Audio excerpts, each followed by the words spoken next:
আসসালামু আলাইকুম ওয়া রাহমাতুল্লাহি ওয়া বারাকাতুহু। প্রিয় দর্শক, আজকে আলোচনা করব শাওয়াল মাসের 6টি রোজা নিয়ে।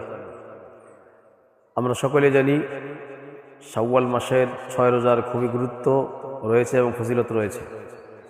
কারণ রাসূল করিম সাল্লাল্লাহু তাআলা আলাইহি ওয়াসাল্লাম হাদিসে ইরশাদ করেন, মান সামা রমাদানা সুম্মা আতবাআহু সিত্তাম মিন শাওয়ালিন কানা কাসিয়ামিদ দাহরি কুল্লি। অর্থাৎ যে ব্যক্তি রমাদান মাসে রোজা রাখার পরে তার অনুকরণের করে শাওয়াল মাসের 6টি রোজা রাখবে, আল্লাহ পাক রব্বুল আলামিন ওই ব্যক্তিকে সারা বছর রোজা রাখলে যেই পরিমাণ সওয়াব হবে এই পরিমাণ সওয়াব তার আমল নামে আল্লাহ তাআলা দান করবেন। সেজন্য আসুন আমরা হাদিসের আলোকে এই গুরুত্বপূর্ণ আমলটি জেনে আমরা সকলেই শাওয়াল মাসের 6টি রোজা রাখার চেষ্টা করি। আল্লাহ তাআলা আমাদের সবাইকে এই হাদিসের উপর আমল করার তৌফিক দান করেন। আসসালামু আলাইকুম ওয়া রাহমাতুল্লাহ।